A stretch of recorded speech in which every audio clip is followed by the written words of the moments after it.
Hello, everyone. You're listening to Cloud Next, your go-to source for cloud innovation and leaders' insight. Brought to you by Global Dots. Imagine the intricate web of a global tech network, pulsating with data, connecting millions, underpinning the digital presence of an online giant. In this realm, a single misconfiguration can cascade into a tidal wave, impacting services worldwide.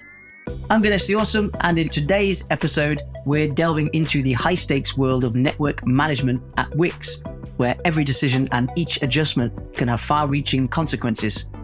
For those of you who have been living under a rock for the last decade, Wix is one of the largest website building and hosting companies on the planet. Joining us today is Dor Cohen, head of networking at Wix. Together we'll unpack the challenges of managing network operations on a grand scale, from balancing internal and external project demands and managing risks against costs, to scaling up infrastructure while maintaining a seamless service. Dor, welcome to the show. Thank you, Ganesh. Very excited to be here. Wonderful. So to kick us off, can you walk us through your approach to risk management? So you're in such a vast infrastructure at Wix, and how do you balance cost, resilience, and downtime in such an environment? I think that risk management is one of the major key concepts of managing, of being a manager in general. We need to remember that risk management is very important in our also daily life. Everybody here is making a decision based on risk and consequences, right? And it's even more emphasized in the business and the technology world, and it even harder and complex when you go up the ladder. So as we live in a world with limited resources, we just need to remember that we can't get it all, right? There is one decision that needs to be made and the other one will not be made, and probably we will lose from not making both of them. And again, if you can do them both, you need to decide. And this is where risk management comes to the plate, and you need to be able to assess the risk, and based on different vectors like cost, resilience, performance, the velocity, etc. Security, for example, you need to understand what vector is pulling right now the most. What vector is more important to the company or maybe to you. We also need to remember, it's going to sound materialistic, but we need to remember that at the end of the day, everything can be converted to money. And this is somehow the way I'm doing that. So for example, if you have a downtime in your infra, that's GPV loss, or that's users not coming in. So this is loss of money. Obviously, when you do a robust infra, you need to invest. And there is consequences of making one decision over another. So if I'll give an example of two projects, one is cost optimization project, the other one is to improve resilience, then we need to understand that doing the cost optimization project might cause, downtime to your business, which eventually might cause you to lose more money that you saved in the cost optimization project.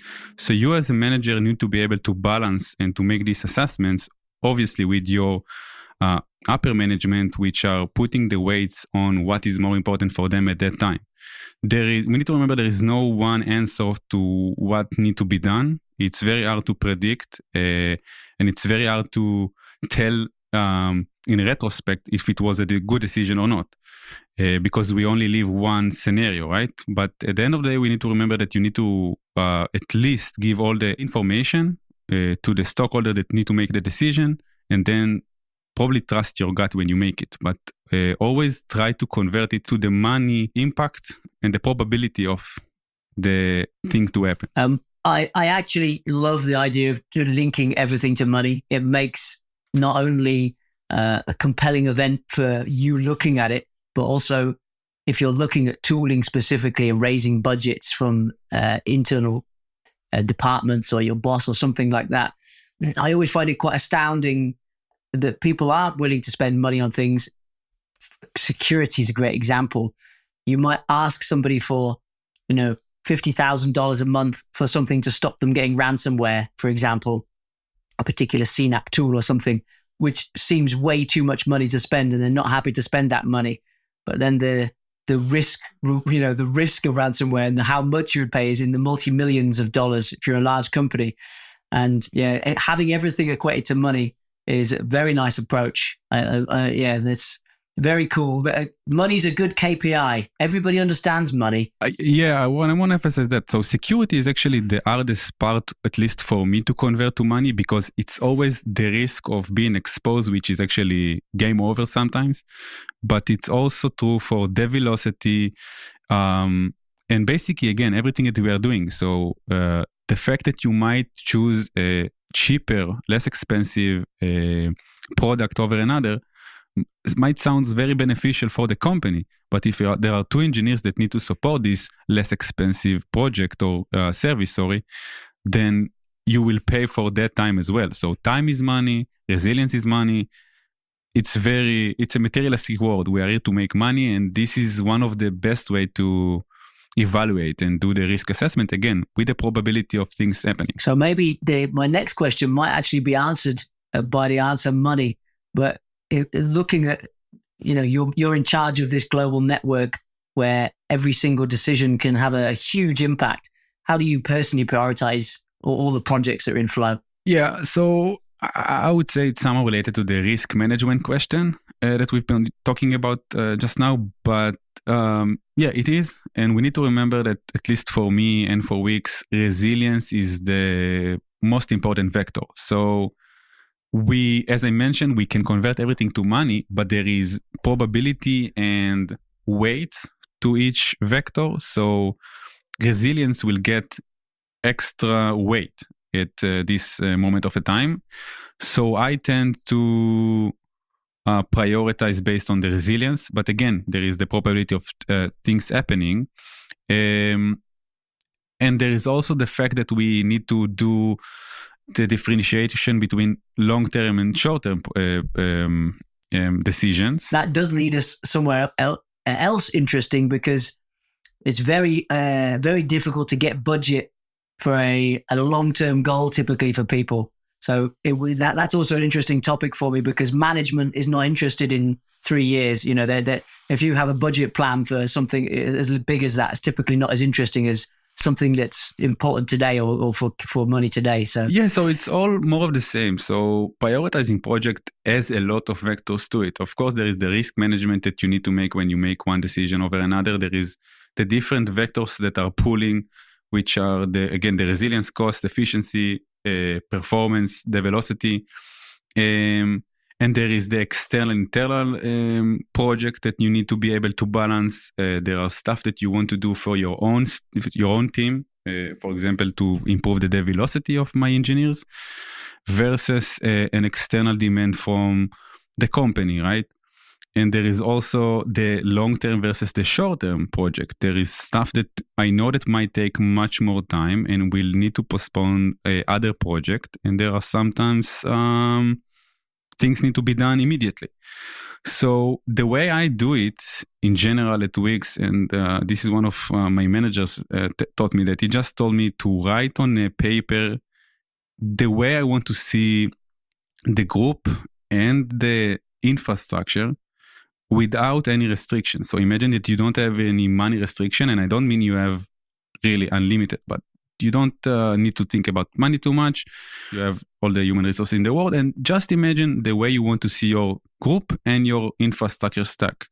And then aim there. This is your vision. This is where you want to be.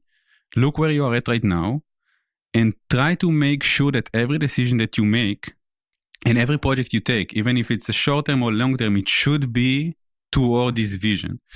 Again, it's not mathematical equation that you can tell what to do when and what to do first, but the idea here is that, first of all, by the way, it's also important, put it down on a paper, not necessarily you can do it a digital paper, but don't put it in your head and just daydream. Put it in a paper, see where you want to go, show it to people, ask their opinion, see if you're missing something, and then every project that you're doing should be with one eye to this vision. I hope it answers the question. That's awesome. Perfectly. And I also, the vision board is something that I used to employ in my personal life, which was, I don't do such things anymore, but I used to have, the dream board of what I thought I needed, which was, own a car, this is this, so my personal life, striving to all those things. I never really thought of it in terms of a business. or what a department like networking or security to have a vision board. Very cool concept. I like it a lot. How do you, we've talked about some short-term and some long-term aspects. So there might be a short-term goal that's not in line with your long-term vision, but has to be done for whatever. How do you, in a corporate environment or in a political environment, and also with like in reality, we're in a budget-constrained environment. It's nice to imagine that we have infinite HR resource, but we obviously don't. How do you balance that, your long-term vision versus these short-term quick wins? It's not easy, but I'd say that you need to build, first of all, good trust with your managers, because at the end of the day, the vision that you are planning to do, they need to be part of it. They need to know about it. They need to accept it. They need to agree on it, and they might criticize and give you some ideas. You're not good there, and like you need to fix that and maybe think about something that you didn't think. But as long as they understand where you're going, and obviously you break it down to milestones, even if it's 10 milestones, it doesn't matter if it takes you 2 years, but if you have the milestones and you can show and explain to them where you are going, what issue you are trying to solve, not only for now, but also for, let's say, generations in the future, they tend to understand and they tend to agree with you. And obviously, if there is a task that will come from higher management that will give Wix, I don't know, a good advantage in the market, this is what we are here for, right? But again, it will never be against or instead of the long-term vision, because if you will only comply and do the short-term things, you will get the benefit of I don't know, making the management happy, but you are gaining technical depth. So you need to be able to find a good mixture between quick demands and long-term vision. And I'll say that at Wix, as an enterprise company, we don't have just usually such thing as quick demands. We try to understand the beneficial of every aspect, from cost, from security. There is a big process of implementing stuff at Wix, because we don't want to make the wrong decision. And then, you know, in a big infrastructure as Wix, once you make a wrong decision, it will be very hard to cover for that later. So it needs to be done perfectly. The quality is very important at this stage of the company, in my opinion, at least. Yeah, make total sense. And I had a nightmare recollection as you were describing. Then I was with a company when we migrated into the cloud. We wanted to do everything as infrastructure as code, and management, that was taking a little bit longer than people would have liked, obviously. And the order came down that we just had to build this particular bit of infrastructure using ClickOps, and just because it had to get in more quickly than it was happening. So the management got what they liked. We managed to get in within a week or two, as opposed to having to wait like the extra few weeks to make it a month. And we held that technical debt then, and it forever. And it took literally forever to go back and fix that. And I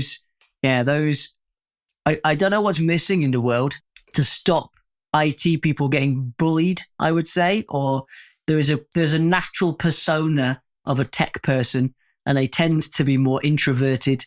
They tend to not be so good at sales pitches and things like that. I think there's a natural ability for them to lose out, even if they've got the more compelling argument to win. They're not the biggest character. Do you ever find yourself in that position, or any advice for people in that position? Yeah. So first of all, I want to focus on the infrastructure as code, because this is a painful story for all of us. And I'll say mostly for networking gear and network engineers in general, because infrastructure as code in DevOps nowadays is a buzzword that everybody is understanding and doing, I hope. But for the networking gear, I would say that it's relatively new, probably like less 10 years. In my previous company, I've been to a company with a lot of data centers that I saw the transition to infrastructure as code. And you need to remember that for the management, for the company, it's a non-apparent value, right? They don't understand the immediate value of infrastructure as code because it's the velocity.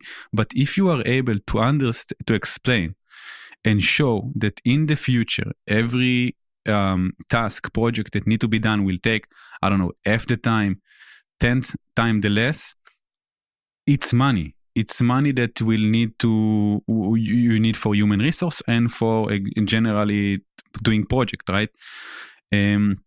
So you mentioned us being in this meeting room, usually losing the argument. So I think we tend to lose it. But if you will come, we need to try to come as prepared as possible with all the information. Again, you need to be able, and this, by the way, for this we have the FinOps team, which helps us converting everything to money.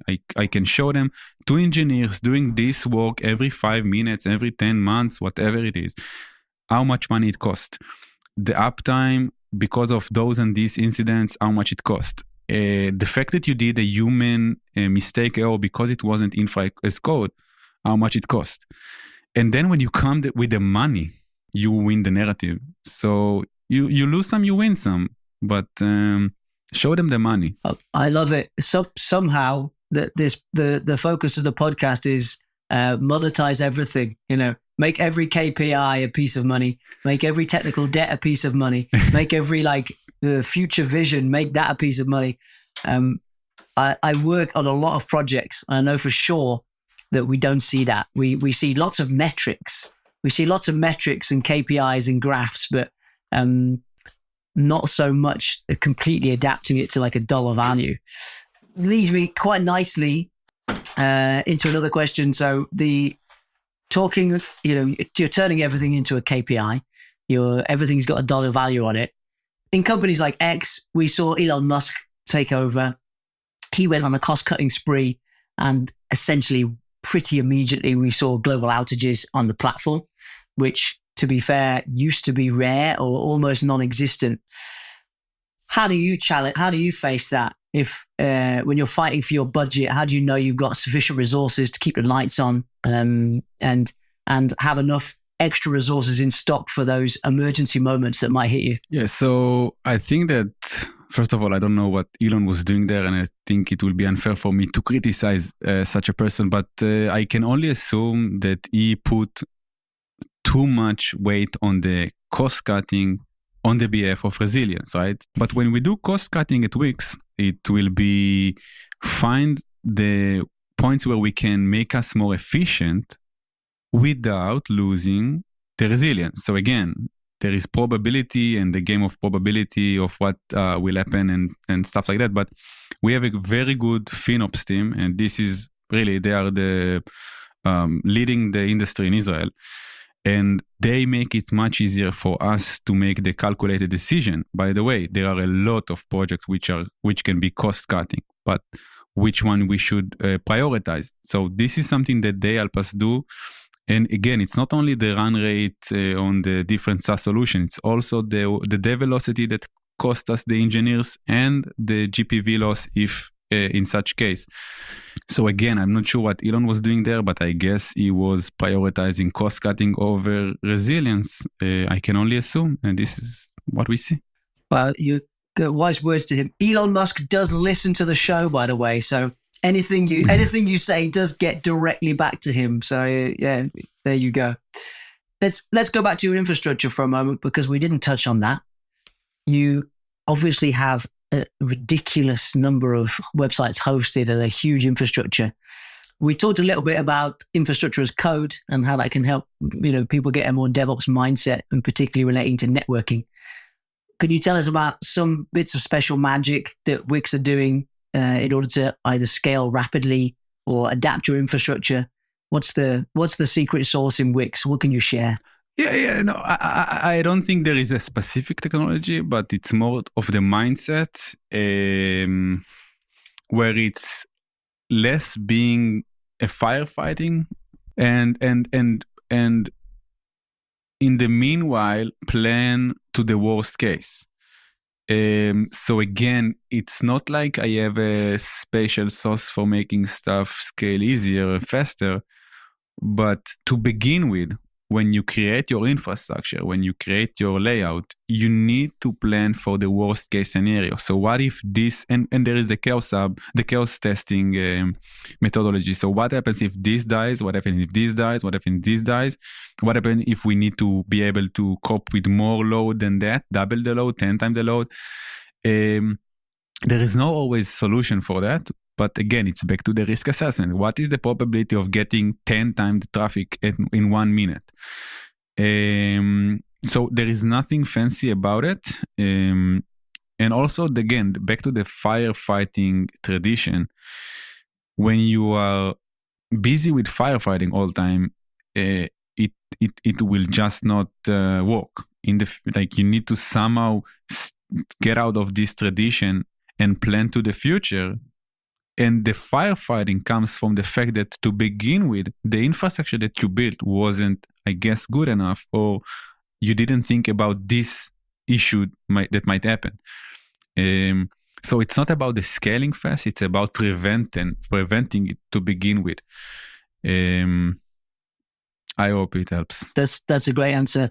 And generally speaking, the number of people who are caught in firefighting dynamics is probably way larger, probably an order of magnitude larger than those people that are working on their vision board. You know, it's far more common to see firefighters than vision board people. Great. So we love a good war story on the show, and we don't want to incriminate you or anything like that. But have you got any good war stories, previous major operations that you did within Wix that you can share with us? Yeah, so I'm not sure we're supposed to talk about it too much, but so Wix had its own DDoS protection stack, and we still do. But we had an idea to offload it to a certain SaaS solution. And I remember that it was around a year and a half ago, where we just started a migration, and we had this massive DDoS attack, and the SaaS provider didn't do its only purpose. I love that. When the SaaS provider doesn't do their only purpose, that's like my favorite thing. We had this recently. There's a company, its one job was to optimize Kubernetes, and it caused an outage with Kubernetes. And you're like, you're a one solution product. Yeah. So, but I personally resonates with me. I love it. Sorry. Please continue. Yeah. And it's the fact that the thing is, it was a costly solution, and we expected a lot as we just started a migration. And because of the fact that we failed, it didn't work so quite well, there was a lot of tension and ideas to roll back and not to use it. And I remember that I was the one advocate that wanted to try it out, because I wasn't sure that we need to keep maintaining by ourselves the DDoS protection stack. So we gave it a few more months, and remember it was there was some discussion around it, and we argument if we need to keep it or not. But I can say that insisting helped. So we're still using this provider, and it's now giving us a lot of value. So I think the moral of this story is that sometimes, even if it looks bad and you failed in the beginning, if you have the trust and you really feel like it's going to work out, then don't neglect it because everybody says it will fail. Again, it's very abstract what I just shared, but the idea is that even though everyone was against it back in June, if I remember correctly, I could easily say, yeah, let's not do it. But I thought that for the company, it will be the best way to go. So I put myself on the line, and I wanted to push it, and we did. So moral of the story, always listen to yourself and never be afraid. Yeah, I also like in that story, the Wix isn't a DDoS provider. That's not your core business. And I often find with technology companies, just because you can build something doesn't mean you should build something. There's a classic story about Ford Motor Cars, and they were one of the first people to outsource their whole finance operation, which seemed like crazy to everybody back in the day, because why would you outsource all that when that's your company's business? But the answer came back, we build cars. We're not a finance operation. Why are we doing finance? And I want to add to that, never fall in love in your technology. There is sometimes when you build something that took, months to do, you tend afterwards, you used it, everything was perfect, but there is a time where it need to be revised and maybe even decommissioned. And there is sometimes this tension with the people that build it, that you feel like they are in love in the solution. It's hard to explain, but when you build something and nurture it, then you tend to, again, it's fall in love, and then you don't want to deprecate it. But sometimes it's the right thing to do. So that's a difficult conversation, because that's someone's baby, and you have to tell someone they have an ugly baby, and nobody wants to hear they have an ugly baby. True that. Yeah, technical debt is built around that. There's something really beautiful about that as well. When you have, like, if you have a bit more of a legacy company, and there's a couple of guys who've written some unbelievable bits of programming before CDNs existed, for example, that's great. Wow, you didn't realize the intellectual property you had. You could have pivoted and become a CDN company instead of being a newspaper or whatever you were. But holding on to those bad babies, not a good thing. That's a great story. Let's go back. So, if you could go with specifically in relation to your role at Wix, if you could go back in time and give yourself one piece of advice to avoid a mistake or better guide your judgment, what would it be? This is something I learned at Wix, like being afraid of making a change, mostly a technical change, shouldn't affect the decision of doing it. Like if something the word impossible sounds cliche, but if you are afraid, you are not sure, can we do that? Will we have impact? You might, I don't know. Bring this option to the table. We have this a psychological effect that if it's too hard, we will not even bring it to the table for discussion. And by the way, I was doing the same. Like I would say, nah, it's impossible. Let's not even mention it. And sometimes those impossible, let's call it that way, options are the best options. So yeah, it's scary, and we'll need someone to hold your hand doing that, or I don't know, someone to give you the trust and confidence. But the fact that it's scary shouldn't impact the judgment of making it. That's one. And I would say something very important. Also remember, never be afraid to speak up. And I always encourage my team, and I think it's super important. The easiest way to go is to say nothing. It's the easiest decision. You won't be wrong. You will never be wrong if you say something. If you won't say anything. But you need to be. That's on me as a manager to give the atmosphere and the ability to everyone to speak up. And again, I mean technical stuff. This is not the right thing. Dor, you are wrong. This is fine. I might be wrong and you might be right. Let's discuss it. And it's very important that everybody will speak up their mind and ideas. Again, remember that not saying anything is the easy way, but it's not the right way. Wise words.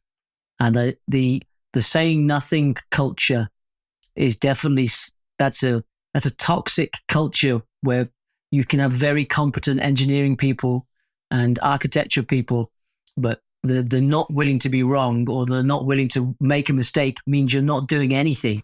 And, I'd rather have 10 people that are making 8 mistakes, but we're getting 2 steps closer to the journey than having 10 people and making no steps in any direction.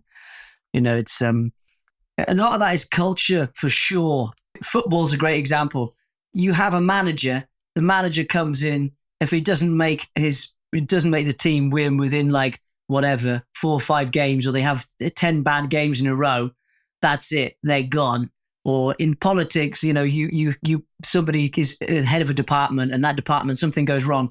Rather than leaving that person in there to fix the thing that went wrong and, vindicate themselves and have a Phoenix rebirth moment.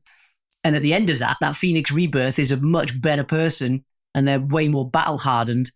But that's not the way we seem to like to go. We like to just put heads on table and chop, heads on blocks and chop them off, which is, something deep about human psychology there, that we like to blame.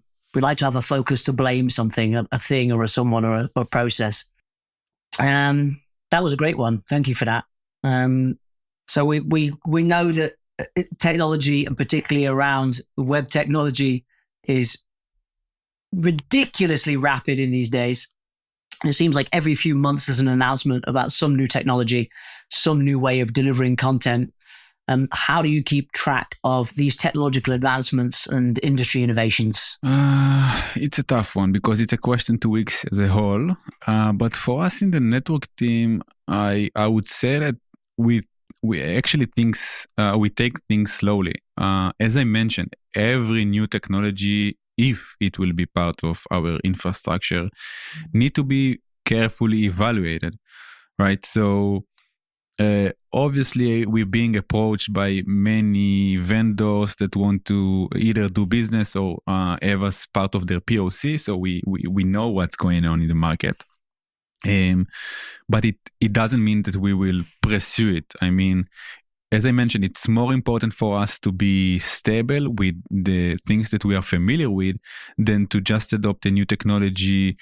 Again, the technology is much more mature. Usually it's something that goes out to the market after, I'm talking about like protocols and stuff. But if it's a new service that offers us something, it's very problematic for Wix to be the first client of this new service, because you need to see the maturity, the ability to support us. And usually for large scale infra as ours, it requires some, I'll say, miles in the market, right?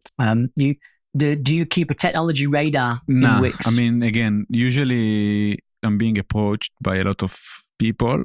But usually the way of me finding a technology is me trying to replace a certain part of my infrastructure / me trying to solve a specific problem. It's usually me adopting a technology that is solving a very concrete problem for me. And this is after me understanding it, that we can trust it. Makes sense. And I think you've probably, as a vendor of a technology, you've got to have some pretty big balls to say you can handle Wix, basically. You know, it's everybody wants you as a customer logo for sure. And, like any technology company in the world would want to have you as a customer success story. But yeah, you have to be very mature and definitely have some courage to do that. You're in a very unique position. You, as a global leader in network technologies, what do you think is coming in the pipeline? What do you think is the next technology that everybody will be adapting? You mentioned HTTP3. I think that's, we can be fairly sure that that's coming in, but something else besides? It's not in the networking field in general, but I think that AI will influence us everywhere. So that's for sure. From the text perspective on the networking field, I can imagine AI even eventually helping you with your infrastructure as code. And again, if you have the good foundation, again, it's very premature, but I think that you will need to have a very good foundation in your infrastructure, which will be helpful for the AI in the future to do it sounds bad, but to help you with your job. No, that's great. Coming towards the end of the show, but I also like to ask about a personal something. So you are looking after a very large, multi-million-dollar network with, millions of sites on there. Pretty stressful job, keeping the uptime. What do you do to unplug, or what do you do to reduce that stress, or to somehow clear the mind so you can sleep? So I'd say that first, it's super important, the fact that I have a very capable, smart, professional engineers. So for sleeping at night, literally the fact that they are there makes me, first of all, sleep better. And if they are doing their job, and they're doing it extremely good. Oh, so that's one. it doesn't mean that we won't work later at night if needed, but that's something that you like. If you love the profession, you'll find yourself working at night even if you don't need to. So that's one thing. So that's one of the things I'm doing with my time. And to be honest, sometimes I'm finding my own hobbies. So right now I'm actually building Lego. If it's a new hobby that I just, but I tend to find an hobby, burn it very fast, like a Lego, I'll do 10 Lego a day and then I'll stop. I love podcasts. I listen to podcasts, or like there is no spare time when I'm not with headphones listening to podcasts. So that's one thing. I might even do Lego while listening to podcasts. Yeah. I mean, again, you need to understand, let's be honest again, in the infrastructure world, the operation world, it's always stressful because it's peaceful now. It might be very unpeaceful in 5 minutes. So you need to be prepared for the worst. You need to and this is, by the way, this is the way you need to build your infra. As it sounds very egoistic, but if I want to sleep good at night, my infra should be always up. And same for my engineers. Guys, let's make sure that we are covering every different scenario so we won't be facing that when we don't want to. Nice. I mean, almost everybody will have some affinity to Lego deep within their soul, I think. That's like something that unites us all, actually. Perfect answer. And I never heard Lego as the answer to a stressful operations life, but hey, whatever works for you. I think that brings us to the end. Like, thank you so much for your time, Dor, and sharing your insights and your experience with us. Really, really great pleasure, and genuinely a totally interesting chat. So thank you so much. Thank you, Ganesh. It was a pleasure. This episode was produced and edited by Daniel Ochana and Tomer Movizon. Sound editing and mix by Bren Russell. I'm Ganesh Diorsum, a senior solutions architect, and if you're ready to deep dive and start transforming the way you approach security, then the team and myself at Global Dots are at your disposal. It's what we do, and if I don't say so myself, we do it pretty well. So have a word with the experts, don't be shy, and remember that conversations are always for free. Find us at globaldots.com.